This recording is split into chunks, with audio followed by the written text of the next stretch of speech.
नमस्कार दर्शकों, मैं ज्योति शर्मा स्वागत अभिनंदन करती हूँ आप सभी का हमारे बेहद विशेष कार्यक्रम वैदिक गुरु में। हमारे आज के इस एपिसोड में हम चर्चा करेंगे वास्तु शास्त्र के विषय में। क्या होता है वास्तु शास्त्र, वास्तु शास्त्र का हमारे घर में क्या महत्व है और किस तरह से हम अपने घर के वास्तु को समझ सकते हैं, आज इस विषय पर चर्चा करेंगे। और इस बारे में तमाम जानकारी के लिए इस वक्त हमारे साथ स्टूडियो में मौजूद है रिद्धि मंडेरिया जी। चलिए सबसे पहले मिलकर रिद्धि जी का स्वागत करेंगे। रिद्धि जी, बहुत स्वागत करूंगी कार्यक्रम में आपका। नमस्ते, thank you so much. Riddhi ji, जैसा कि कहा कि आज हम बात करेंगे वास्तु शास्त्र के बारे में, तो सबसे पहले तो अगर वास्तु की बात की जाए तो वास्तु क्या है, इसके बारे में कैसे जान सकते हैं, मैं चाहूंगी आप हमारे दर्शकों को जरूर बताएं। जी ज़रूर। वास्तु शास्त्र का पहले तो हम मतलब जान लेते हैं। वास्तु शास्त्र, वास्तु विद्या या शिल्प शास्त्र, जो सब कुछ है सब कुछ एक ही है। इसे हम इंग्लिश में आर्किटेक्चर के नाम से जानते हैं। आर्किटेक्चर जो है वो एक लैटिन वर्ड आर्किटेक्चुरा से आया है, जिसका जो एक्चुअली संस्कृत वर्ड आर्की दक्षता से ही बना है, जिसका मूल अर्थ है, जिसका मीनिंग होता है जो कि आर्की जो थे, जो सूर्य पुत्र मनु थे, उनकी दक्षता की विद्या। तो हम इसे कह सकते हैं कि आर्किटेक्चर जो है वो और कुछ नहीं है, सूर्य पुत्र मनु की दक्षता यानी कि प्रोफिशिएंसी की विद्या या नॉलेज को कहा जाता है। वास्तुशास्त्र को हम वास्तुशास्त्र एक ऐसी आर्ट है जिससे हम अपने घर में या कोई भी जगह जहां हम रहते हैं, भले ही वो घर हो, रेसिडेंशियल या कमर्शियल व्यापार की जगह हो, कुछ भी हो, वहाँ हम अपनी नेचर के हिसाब से, मतलब अर्थ की नेचुरल एनर्जीज़ को बैलेंस कर सकते हैं। उसके अकॉर्डिंग अगर हम किसी भी स्पेस को, लिविंग स्पेस को डिज़ाइन करते हैं, उसे वास्तुशास्त्र या आर्किटेक्चर कहा जाता है। हम अर्थ की नेचुरल एनर्जीज़ जैसे कि ग्रेविटेशनल एनर्जी, सोलार एनर्जीज़ या फिर मैग्नेटिक एनर्जी, सबको बैलेंस करके, जैसे हम इनको बैलेंस किया जा सकता है, बेसिक 5 एलिमेंट्स जो होते हैं हमारे, उनको बैलेंस करके हम किसी भी जगह को बनाते हैं, तो उससे बहुत ही ज़्यादा पॉजिटिविटी रहती है उस स्पेस में। जी, तो रिद्धि जी, वास्तु के बारे में हम चर्चा कर रहे हैं और वास्तु के बारे में जब भी बात की जाती है तो बहुत सारी चीज़ें जो हैं वो उठती हैं। हमारे घर का वास्तु किस तरह का है, जहाँ हम व्यापार करते हैं वो वास्तु किस तरह का है, उसके बारे में बात होती है। लेकिन अगर हम घर के वास्तु और कमर्शियल वास्तु, दोनों वास्तुओं के बारे में बात करें, तो कई बार देखा जाता है कि हम घर पहुंचते हैं और हमें बहुत नेगेटिव फीलिंग आती है। हम जैसे ही ऑफिस में कदम रखते हैं, मन करता है कि बस टाइम खत्म हो और हम घर वापस जाएं। तो कैसे हम अपने कमर्शियल और अपने रेजिडेंस दोनों वास्तु को पॉजिटिव एनर्जी से भर सकते हैं, इसके बारे में जानना चाहूँगी। जी, जो भी एनर्जी है, जो भी हमारा नॉर्थ ईस्ट जो होता है घर का या व्यापार का, कमर्शियल या रेजिडेंशियल, जो भी एरिया का नॉर्थ ईस्ट होता है, वो जो है वो पूरे घर की या पूरी स्पेस की एनर्जी को डिफाइन करता है। जैसी भी एनर्जी हमारे नॉर्थ ईस्ट डायरेक्शन में रहेगी, वही एनर्जी हमारी पूरी लिविंग स्पेस में रहेगी। तो हमें इंश्योर करना चाहिए कि हमारे नॉर्थ ईस्ट जो कॉर्नर है, नॉर्थ ईस्ट जो डायरेक्शन है जिस भी प्लेस का, वो बहुत ही साफ़ सुथरा, बहुत ही टाइडी हो। हमें वहाँ मैक्सिमम पॉजिटिव एनर्जी को अट्रैक्ट करना चाहिए।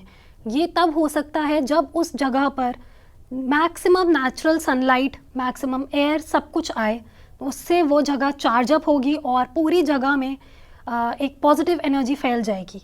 क्योंकि नॉर्थ ईस्ट से एनर्जी एंटर करती है, फिर वही पूरे ही घर में या पूरे जो भी लिविंग एनवायरनमेंट है वहाँ पूरी रोटेट होती है। तो अगर हम नॉर्थ ईस्ट से पॉजिटिव एनर्जी को अंदर लेंगे तो फिर वह पूरी जगह में पॉजिटिव एनर्जी भर जाएगी। अगर हम उसे साफ़ सुथरा नहीं रखते हैं, टाइडी नहीं रखते हैं, तो पूरी जगह में नेगेटिव एनर्जी भर जाएगी। नॉर्थ ईस्ट जो है वो ईशान कोण उसे बोला जाता है। वो ईशान शिव जी का स्थान होता है। अगर हम वहाँ, इसलिए बहुत ज़रूरी है कि हम उस जगह को साफ़ सुथरा रखें, एकदम टाइडी रखें, मैनेज्ड रखें, वहाँ ज़्यादा क्लटर ना करें उसे, बहुत ज़्यादा उधर हम फाउंटेन्स लगाएं और सबसे अच्छा है वहाँ पर पूजा घर बना दिया जाए। क्योंकि अगर उधर मेडिटेशन किया जाएगा या पूजा करी जाएगी, वर्शिप करी जाएगी, तो ऑटोमेटिकली वहाँ पॉजिटिव एनर्जीज बिल्डअप होगी। हम वहाँ मेडिटेट करेंगे, वहाँ हम पूजा करेंगे, भगवान को याद करेंगे, तो वहाँ हम ऑलरेडी पॉजिटिव काम कर रहे हैं, पॉजिटिव एनर्जी को बुला रहे हैं, पॉजिटिविटी अट्रैक्ट कर रहे हैं।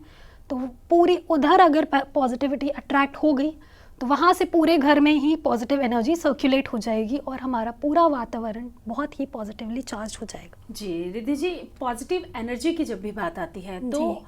हम सबसे ज़्यादा जो समय बिताना चाहते हैं, पॉजिटिव होना चाहते हैं, तो भगवान के पास होना चाहते हैं। मतलब जी।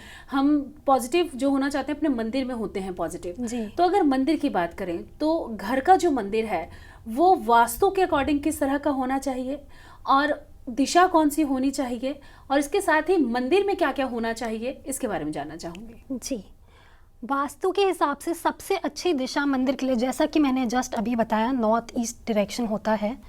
वहाँ पर हम भगवानों को इस प्रकार लगाएं कि वहाँ या तो वो नॉर्थ वॉल पे हों या ईस्ट वॉल पे हों, और जिस भी वॉल पे हों मैक्सिमम विंडोज़ हम चाहेंगे कि नॉर्थ या ईस्ट, जिस भी वॉल पे भगवान है उस पे तो विंडोज़ हो नहीं पाएंगी। तो जैसे ईस्ट वॉल पे अगर भगवान की मूर्ति या तस्वीरें रखी हैं तो हम नॉर्थ वॉल पे चाहेंगे बड़ी विंडो हो जहाँ से सनलाइट अंदर आ रही हो और बहुत ही नेचुरली लिट हो जाएगा ताकि वो एरिया और चार्ज हो जाएगा पॉजिटिव सनलाइट की पॉजिटिव रेज से। और भगवान अगर जब हम पूजा कर रहे हैं तो हमारा फेस हम कोशिश करेंगे मैक्सिमम टाइम या तो नॉर्थ होगा या ईस्ट होगा। वह तभी पॉसिबल है जब हमारे भगवान नॉर्थ या ईस्ट साइड रखे हुए हैं, मतलब विराजमान हैं।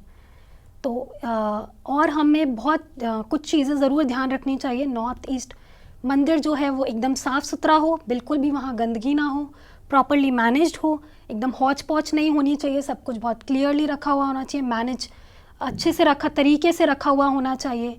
भगवान को हम चौकी के ऊपर बिठाएं तो ज़्यादा अच्छा है, एक आसन होना चाहिए उनके नीचे।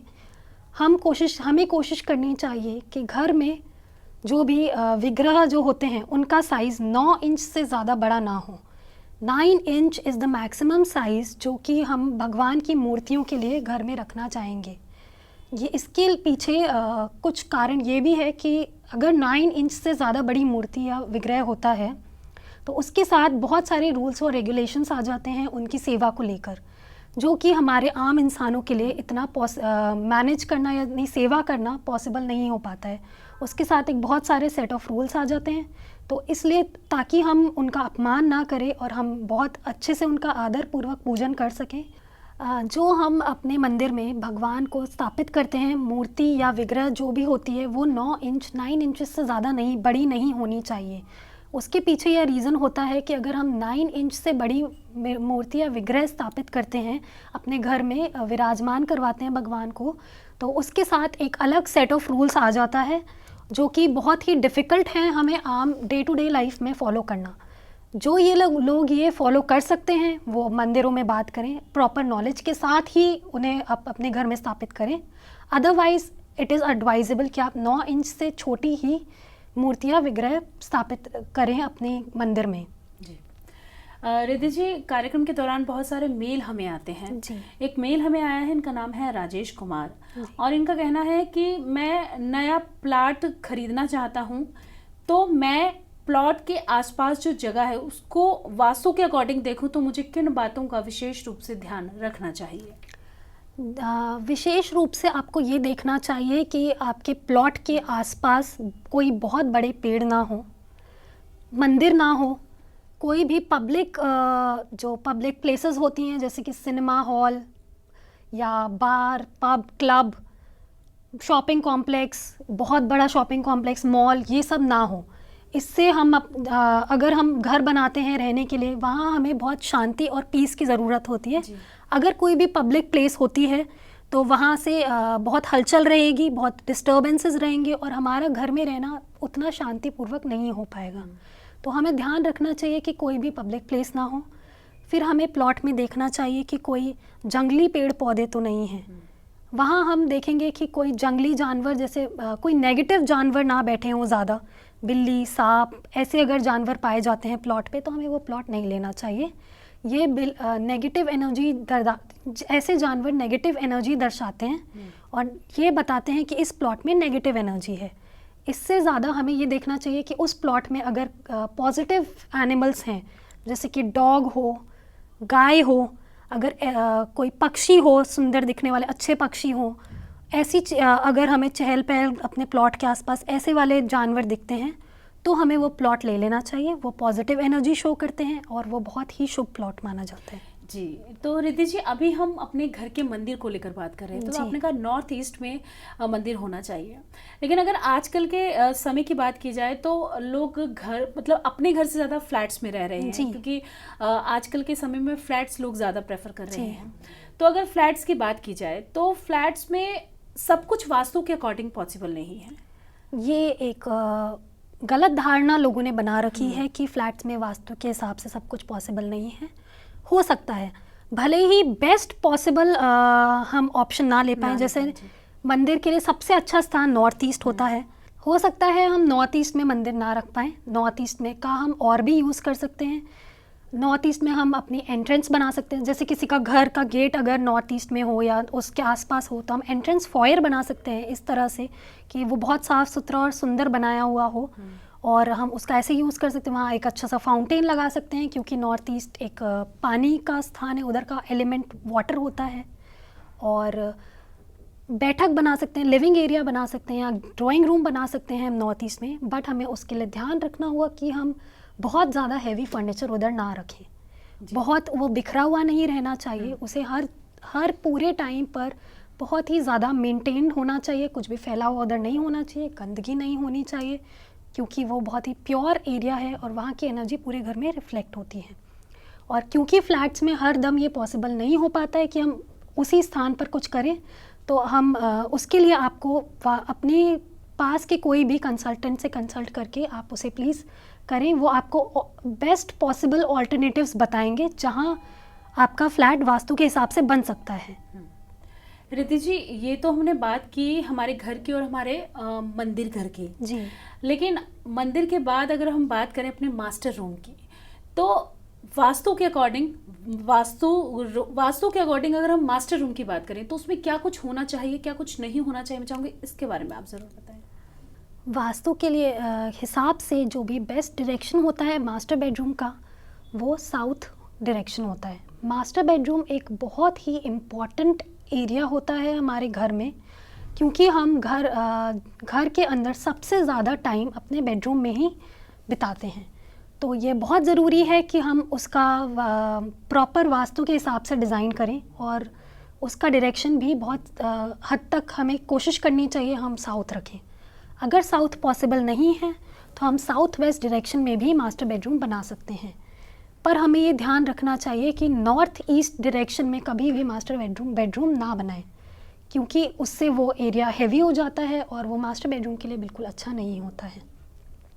मास्टर बेडरूम बनाते समय हमें डिज़ाइन करते समय हमें कुछ चीज़ों का ध्यान रखना चाहिए, जैसे कि हमें बेड किस तरफ रखना चाहिए, फर्नीचर किधर होना चाहिए। बहुत ज़्यादा फर्नीचर नहीं होना चाहिए बेडरूम में, उससे वो बहुत कंजस्टेड दिखेगा और एयर एलिमेंट उस रूम का ख़त्म हो जाएगा।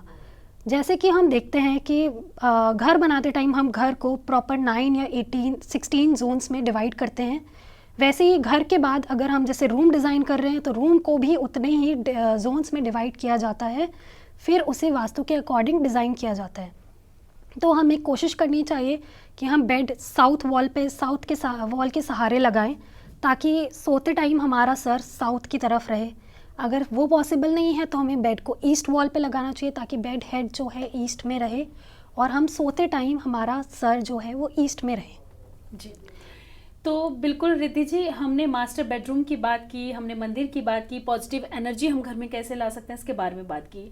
तो अब अगर महिलाओं की बात की जाए तो महिलाओं का सबसे ज़्यादा समय जो बीतता है वो उनके किचन में बीतता है।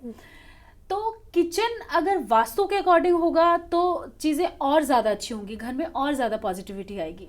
तो वास्तु के अकॉर्डिंग किचन किस दिशा में होना चाहिए, इसके साथ ही अगर हम अपने चूल्हे की बात करें वो किस दिशा में होना चाहिए, हम जो डिशेस वॉश कर रहे हैं वो किस दिशा में होना चाहिए, मैं चाहूँगी इसके बारे में विस्तार पूर्वक ज़रूर बताएं। जी, किचन जो है उसके लिए सबसे अच्छा स्थान होता है साउथ ईस्ट डायरेक्शन, क्योंकि यहाँ का एलिमेंट जो होता है वो फायर होता है, अग्निकोण जिसे बोलते हैं। तो सबसे अच्छा स्थान किचन के लिए है साउथ ईस्ट डायरेक्शन।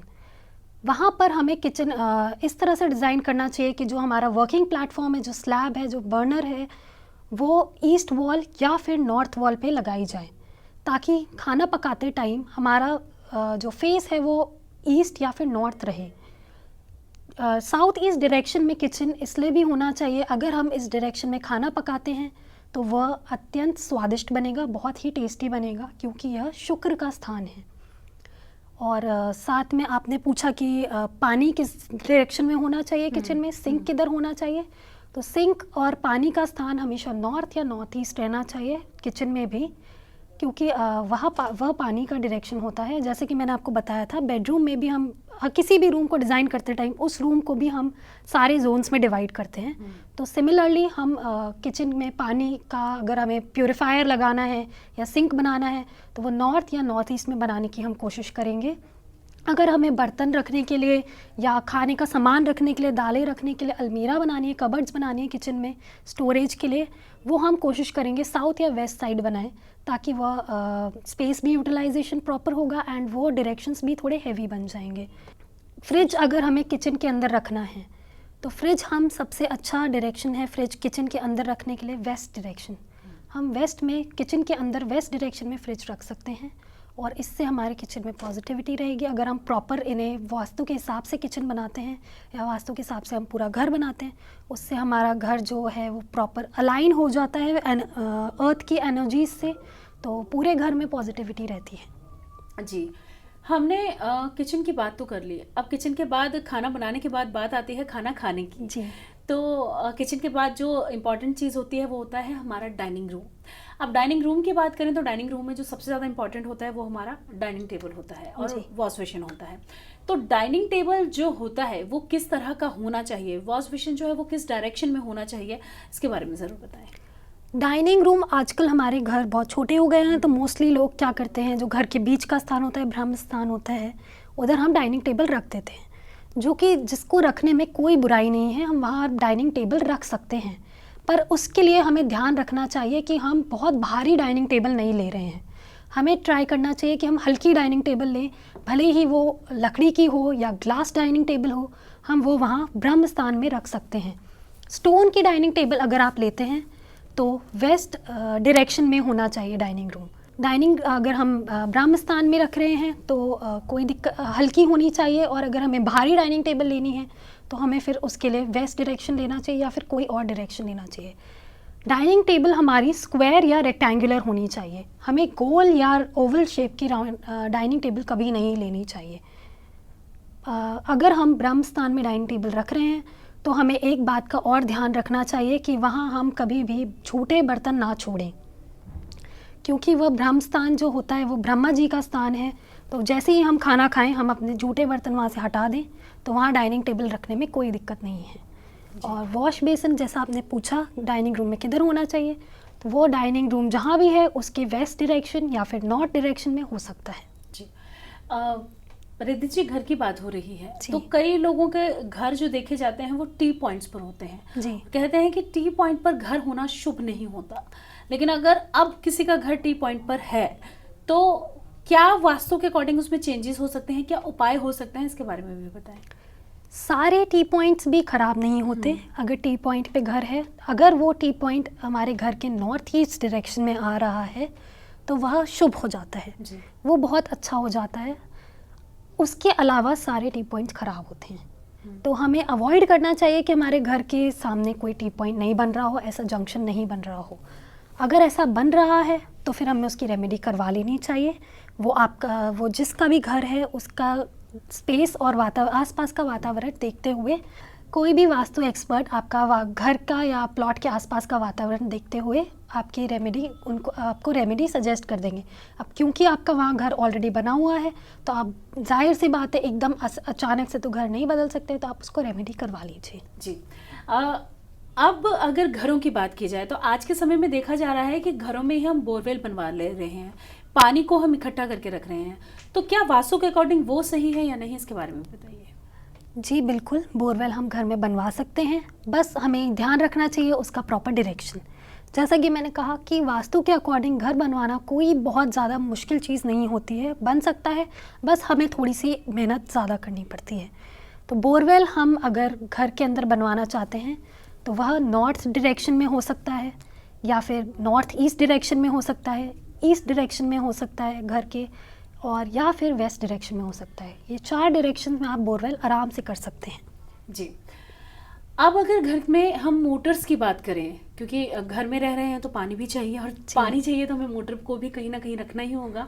तो घर में अगर हम मोटर्स की बात करें तो मोटर को घर की कौन सी दिशा में रखना चाहिए? बहुत सारे लोगों को देखा जाता है कि वो जो स्टेयर्स बनाते हैं उनके नीचे जो खाली स्पेस होता है उसको यूज़ करने के लिए वहाँ मोटर्स रख देते हैं।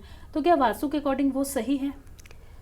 वास्तु के अकॉर्डिंग स्टेयर्स के नीचे कुछ भी होना सही नहीं है। स्टेयर्स का नीचे का स्थान हमें कोशिश करके ज़्यादा से ज़्यादा खाली रखना चाहिए, पर फिर भी अगर हमने वहाँ मोटर रखी है तो हम उसे कवर ना करें तो बेटर है।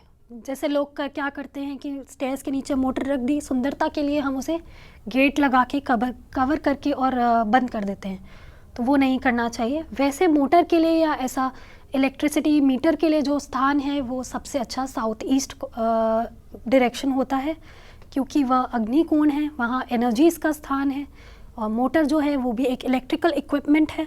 तो हमें कोशिश करनी चाहिए कि मोटर या ऐसा कुछ साउथ ईस्ट डायरेक्शन में रखा जाए।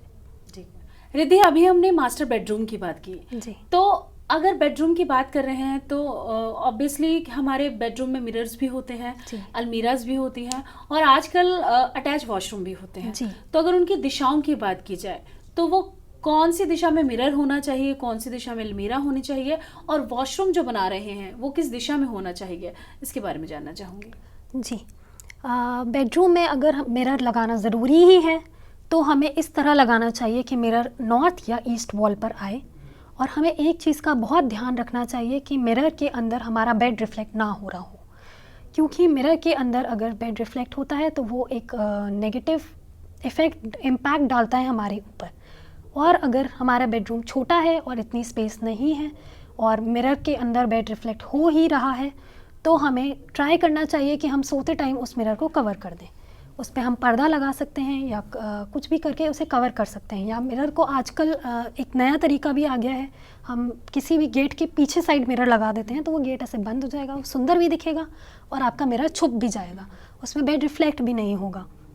और अलमीराज हमें कोशिश करनी चाहिए बेडरूम में वेस्ट और साउथ साइड में। अगर अलमीरा होती है, साउथ वेस्ट में अलमीरा होती है तो वो नॉर्थ या ईस्ट की तरफ खुलती है। तो अगर हम उसके अंदर लॉकर भी बना रहे हैं तो लॉकर हमारा ऑटोमेटिकली नॉर्थ या ईस्ट में खुलेगा, जो कि धन को अट्रैक्ट करता है और वो हमारे लिए अच्छा होता है। हमें ट्राई करना चाहिए बेडरूम में अगर विंडोज़ हैं, वैसे तो हमें ट्राई करना चाहिए, होनी चाहिए बेडरूम में विंडोज़, अगर हैं तो वो हमें नॉर्थ या ईस्ट वॉल पर लगानी चाहिए, बड़ी बड़ी विंडोज़, ताकि बेडरूम में भी नेचुरल सनलाइट आए। नेचुरल सनलाइट नॉर्थ और ईस्ट साइड से जितनी ज़्यादा हमारे घर के अंदर आ सकती है उतनी ज़्यादा हमें लानी चाहिए। वो हमारे घर को पॉजिटिविटी से भर देती है और बहुत ज़्यादा पॉजिटिव एनवायरनमेंट क्रिएट कर देती है। बेडरूम के साथ अगर हमें अटैच्ड वॉशरूम बनाना है तो हमें वो वेस्ट साइड में या फिर नॉर्थ वेस्ट साइड में बनाना चाहिए। कोशिश करना चाहिए वेस्ट या नॉर्थ वेस्ट में हमारे बेडरूम के साइड में वॉशरूम हो, अटैच्ड हो, कोई दिक्कत नहीं है, वहाँ हो सकता है। रिद्धि जी, घर की बात हो रही है तो बच्चों की बात भी होगी ही, और अगर बच्चों के स्टडी रूम की बात की जाए तो बहुत सारे लोग जो हैं वो शिकायत करते हैं कि मेरा बच्चा पढ़ता नहीं है। पहले पढ़ता था, जब से हम नए मकान में शिफ्ट हुए बच्चे का मन पढ़ाई में नहीं लगता है। तो बच्चों का जो स्टडी रूम है वहाँ क्या क्या होना चाहिए, कौन सी दिशा में होना चाहिए, इसके बारे में बताएं। जी, स्टडी रूम बच्चों का जो है उसके लिए सबसे अच्छी दिशा होती है वेस्ट साउथ वेस्ट। वह पढ़ाई का स्थान होता है, वहाँ अगर बच्चा बैठ के पढ़ेगा तो उसका मन भी लगा रहेगा और वो ध्यान लगा के पढ़ेगा, उसे याद भी रहेगा। अगर वहाँ पर किसी कारणवश स्टडी रूम नहीं बन पाता है तो हम नॉर्थ ईस्ट में भी बना सकते हैं, पर उसके लिए हमें नॉर्थ ईस्ट के रूल्स फॉलो करने पड़ेंगे, उसे बहुत मैनेज रखना पड़ेगा, फैला हुआ नहीं रख सकते हैं और साफ़ सुथरा रखना पड़ेगा। स्टडी रूम में बनाते डिज़ाइन करते टाइम हमें ध्यान रखना चाहिए कि जो स्टडी टेबल है वो या तो नॉर्थ वॉल पे हो या ईस्ट वॉल पे हो, ताकि पढ़ते टाइम बच्चा या तो नॉर्थ फेसिंग बैठे या फिर ईस्ट फेसिंग बैठे। और साथ ही किताबों के लिए जो हमें अलमारी या कबर्ड बनानी हो वो हम वेस्ट साइड बनाएं तो बेहतर होगा। तो बिल्कुल रिद्धि जी, आप स्टूडियो में आई, हमें और हमारे दर्शकों को बताया कि वास्तु की क्या इंपॉर्टेंस है, वास्तु क्या है, और हमारे घर का वास्तु, हमारे किचन का वास्तु, हमारे मंदिर घर का वास्तु, या हम जो नया प्लॉट लेने जा रहे हैं वहाँ का वास्तु, बच्चों के स्टडी रूम का वास्तु किस तरह का होना चाहिए। तो इस तमाम जानकारी के लिए और हमें वास्तु संबंधित तमाम जानकारी देने के लिए आपका बहुत बहुत धन्यवाद। थैंक यू जी, सो मच। नमस्कार। नमस्कार।